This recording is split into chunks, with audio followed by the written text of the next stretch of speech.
Hey everybody, it's Rob from Flailthroughs. This is Gundam Battle Operation 2, and this is a guest video from Salty Walty in the prototype Stark Jagen. Uh, Basically, it got changed to a prototype, as I recall, because this was the original design for the Stark Jagen when it was a Char's Counterattack MSV many years ago, and ultimately, I think for Gundam Unicorn, the modern Stark Jagen design with the smaller missiles and just more maneuverability was created. So, yeah. This is a support with those really strong, gigantic missiles, a smoke grenade that gives stealth to itself and other suits, and a Demeter problem at the moment. Salty did a good job getting around behind that, so it wasn't quite sure where he was, and managed to stun it. And there's some missiles added as well. And yeah, got back here. Good place to use the smoke grenade. There's a pilot nearby, which I'm really glad they did not notice Salty, though they may be on the floor above. But I think somebody finally got them, in fact. But yeah, he was low enough on health that if the pilot had spotted him and used their bazooka, that might have been it. As it is, got a few more shots off on the Demeter and then got blown up. I've gotta get a decent round with the Demeter at some point. Got a request for it I need to work on too, so need to get some practice in. But yeah, it's a good suit, says the Proto Stark, and words. This is, of course, I'm pretty sure 650. Salty's team is a Psycho Doga, a Gustav Karl, a mass production New Gundam Fin Funnel type, I believe, and a Gerber Tetra. So yeah, those are all pretty solid. Like I've said before, I'm game for basically any team composition if everyone's just, willing to commit to it. But some things just don't work well together, and I be honest, I feel that's more an issue of capabilities than typing. There are supports that work at medium to short range, and if you get those with a team that is, medium to long range, it can be difficult. I had some rounds tonight where I was not hitting it at all. Like, wound up on an all-support team in the Jammer Fin, and just everybody else was in much shorter range supports, and supports that were not as, did not occupy even half as much real estate, so I was getting pretty well wrecked. So, and then the next round I was facing off against a team that had a Dom Nomadus, which can outrange a Jammer Fin just without even thinking. So yeah, rough night. So as always, grateful that people have sent me rounds to bank, so I can so when nothing is working, I can pull something out of my hat and go and just make sure I keep things going. But let's see. Oh yeah, also, I'm hoping that, like yesterday's video, the audio here is a little bit better. The audio being a little bit faint for recently happened because of the stupidest possible reason. Last couple of weeks, I got a new chair. It's wider than the old chair, so I was farther from the mic, and I didn't realize it. So, yeah, I am making a point to lean in closer to the mic here, so hopefully it sounds okay. And to be honest, I'm kind of thinking about a new mic, because this one is pretty good, but also for whatever reason there's just no shock cages available for it, and I would like to, there's occasional, just audio debris that I think a shock cage would help do away with, and I'd like to get one. So yeah, I might move up to another mic soon. I don't know. Can't hurt to have a spare. But just thinking about it, just thinking out loud. Let's see, 3.5 minutes left.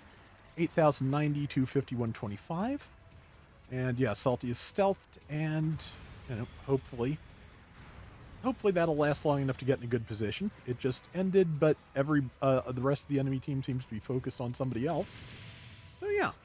I forget whether the Cubile gets all ranged defense increased when it's in its resonance skill, or just or just beams. But regardless, yeah, that can be kind of hard to take down when it gets low on health for a ranged fighter. Meanwhile, the Cubile Mark II, which I'm pretty sure is what Salty is targeting now, pretty sure there's one of each. Yeah, gets a resonance skill to protect it from melee damage. So yeah, it's actually when it gets low on health, is a good time for a support to take it down if they've got a clean shot. Unfortunately, okay, no, that is a standard Cubile because of the because Salty does have type advantage on it. That's interesting. So, I mean, the Cubile is strong enough that it can, especially with backup, be a problem for a support. But also just, yeah. Okay, 2 regular Cubiles. That is an interesting enemy team. Yeah. But let's see, bombs planted at both bases, which means if they both go off, Salty's team will maintain the lead. They defuse the bomb at their base, but the enemy team has not done the same, so they may in fact expand the lead. Let's see. Yeah, and the bomb was planted at a good time on both counts, because, yeah, when 2 minutes hit, the value of the bomb goes up slightly, so I think by about 50%, or maybe even less. Regardless, yeah, it went up, so that means they're going to get 3,900 instead of the whatever the previous number was, so yeah, not bad.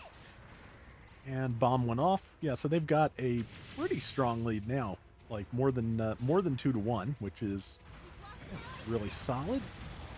Both of the things in front of Salty are generals, so, you know, good time to be using chest Vulcans. And unfortunately, I think that means, okay, good kill there. I was about to say, unfortunately, I think that means the Cubile Mark II is the thing that was just trying to grab him, but luckily, one of his teammates, the, I think it's, what was it, not the new gun, mass production new, but the GPO-4, that would make sense. But yeah, whatever the other support is, it, you know, grabbed the Mark II and kept it off of Salty, which was really good. And until, you know, it couldn't anymore and the beam sport comes out, that happens. But yeah, I think, okay, yeah, somebody else grabbed it. That is fine.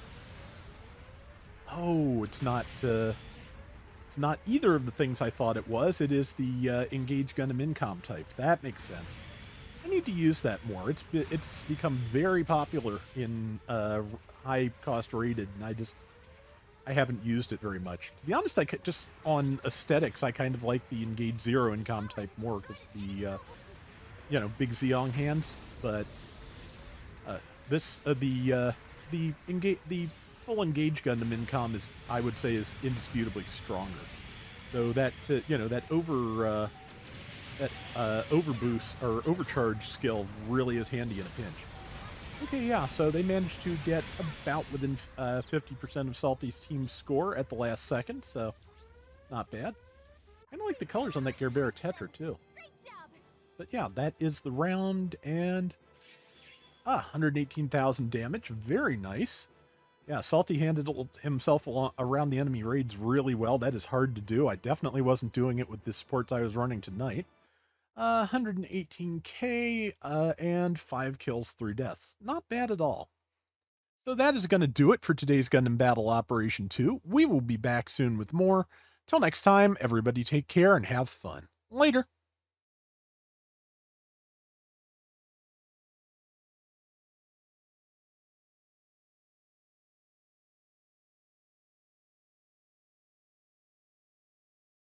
At the end of this month, the G-Quux Rickdom comes out in Japan. I'm trying to figure out what to do about that, because with the tariff stuff in place, I would probably pay an awful lot extra for it if I were to try and get it. So I think it's due in November, December here from like official distribution channels. So I may just have to wait it out this time, because just that's too much added to what would probably already be an inflated cost.